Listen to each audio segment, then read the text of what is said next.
దేవతల ముందు, టైటాన్ల ముందు, ఆకాశం ముందు కూడా గందరగోళం మాత్రమే ఉంది, అంతులేని నిరాకార శూన్యం. కాని ఈ శూన్యత యొక్క గుండె నుండి మొదటి గొప్ప జీవి, అన్ని సృష్టికి తల్లి, గియా భూమి కూడా ఉద్భవించింది. ఆమె నుండి స్వర్గాలు, మహాసముద్రాలు, పర్వతాలు మరియు విశ్వం యొక్క దైవిక పాలకులు పుట్టుకొస్తారు. ఇది ఆదిమ తల్లి, జీవితాన్ని ఇచ్చేది మరియు విధి యొక్క నిశ్శబ్ద శిల్పి అయిన గియా కథ. ప్రారంభంలో గందరగోళం మాత్రమే ఉండేది, ఒక క్రమం లేదా రూపం లేని రాజ్యం. అయినప్పటికీ ఈ అనంతమైన శూన్యం నుండి ఒక ఉనికి ఉద్భవించింది, ఆ మరేదైనా లేని జీవి. ఆమె గియా భూమి, అన్నిటికీ పునాది. ఒకప్పుడు చీకటి మాత్రమే ఉన్న చోట ఇప్పుడు భూమి, నదులు మరియు అడవులు ఉన్నాయి. ఇంతకు ముందు తెలియని శక్తితో ఊపిరి పీల్చుకుంటాయి. గియా కేవలం భూమి కంటే ఎక్కువ. ఆమె జీవితం మొదటి తరాలకు దైవిక శక్తిని భరించే తల్లి. విశ్వంలో ఒంటరిగా ఉండటంలో గియా సంతృప్తి చెందలేదు. ఆమె ప్రపంచాన్ని ఆకృతి చేసింది, దానికి నిర్మాణం మరియు అందాన్ని ఇచ్చింది. ఆమె శాశ్వతంగా మరియు కదలకుండా నిలిచే గొప్ప ఔరియా పర్వతాలను పెంచింది. ఆమె లోతుల్లోంచి ఆమె పొంటస్ను హోరిజోన్ వరకు విస్తరించి ఉన్న అనంతమైన సముద్రాలను పిలిచింది. ప్రతి లోయ, ప్రతి అడవి, ప్రతి నది ఆమెలో ఒక భాగం, పెరుగుతూ మరియు మారుతూ ఒక సజీవ శ్వాస ప్రపంచాన్ని ఏర్పరుస్తుంది. అయినప్పటికీ గియా ఇంకా అసంపూర్ణంగా భావించింది. భూమికి రూపం ఉంది, సముద్రానికి లోతు ఉంది, కానీ దానిపైన అంతులేని శూన్యం మాత్రమే ఉంది. కాబట్టి ఆమె తన పైన విస్తరించి సృష్టి సమతుల్యతను పూర్తి చేయడానికి విశాలమైన మరియు అనంతమైన ఆకాశమైన యురేనస్ను సృష్టించింది. భూమి మరియు ఆకాశం కలిసి ఒకటిగా మారాయి. తరువాత వచ్చే వారందరి విధిని రూపొందించే శాశ్వత జంట. జీవితదాత అయిన గయా తన మొదటి పిల్లలను కన్నది. అపారమైన శక్తి మరియు ఉద్దేశ్యం కలిగిన జీవులు. యురేనస్తో ఆమె కలయిక నుండి టైటాన్లు జన్మించారు.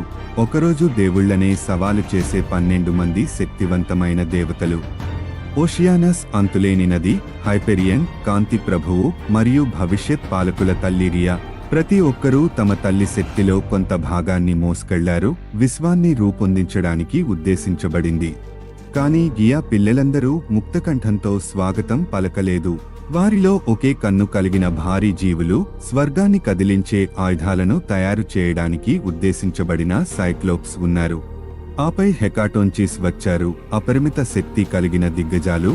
ఒక్కొక్కరికి 100 చేతులు, వారి శక్తి సాటిలేనిది. అయినప్పటికీ ఈ పిల్లలు చాలా శక్తితో నిండి ఉన్నారు. వారి తండ్రి యురేనస్ చేత అసహ్యకరమైనవిగా చూడబడ్డారు. యురేనస్ వారి శక్తికి భయపడి వారిని టార్టరస్ లోకి లోతుగా విసిరివేసింది.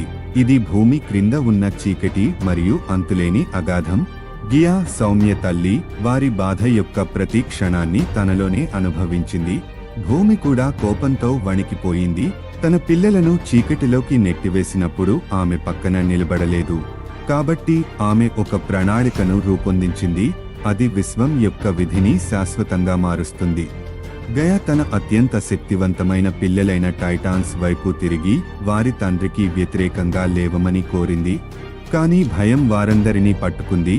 ఒకరిని తప్ప. చిన్నవాడు మరియు అత్యంత చాకచక్యుడు అయిన క్రోనస్ తన తల్లి పిలుపుకు స్పందించాడు. గొప్ప భూమి అయిన గయా అతని కోసం విడదీయరాని అడామంటైన్ ఆయుధాన్ని, ఏ కత్తి కంటే పదునైన కొడవలిని తయారు చేశాడు. కాబట్టి ఒక కొత్త పాలకుడు లేస్తాడు. యురేనస్ మరోసారి గియా వద్దకు వచ్చినప్పుడు క్రోనస్ అలుముకున్నాడు. ఒక వేగవంతమైన, క్రూరమైన కదలికతో అతను తన తండ్రిని విడదీశాడు. ఆకాశం వణికిపోయింది, నక్షత్రాలు మసకబారాయి మరియు యురేనస్ చిందిన రక్తం నుండి కొత్త జీవులు పుట్టాయి. ప్రతీకార ఫ్యూరీలు, శక్తివంతమైన గిగాంటెస్ మరియు సముద్రపు నురుగు నుండి ప్రేమ యొక్క ప్రకాశవంతమైన దేవత ఆఫ్రోడైట్. యురేనస్ పాలన ముగిసింది మరియు టైటాన్స్ యుగం ప్రారంభమైంది. కానీ గియా కథ ఇక్కడితో ముగియలేదు. అధికార సమతుల్యత మారుతుంది మరియు కొత్త యుద్ధాలు క్షితిజ సమాంతరంగా కనిపిస్తున్నాయి. టైటాన్స్ రాజ్యమేలుతుంది, కానీ వారి పాలన కొనసాగుతుందా లేదా నీడలో మరొక శక్తి వేచి ఉందా? మా తదుపరి వీడియోలో తెలుసుకోండి. పురాణం ఎక్కడ కొనసాగుతుందో.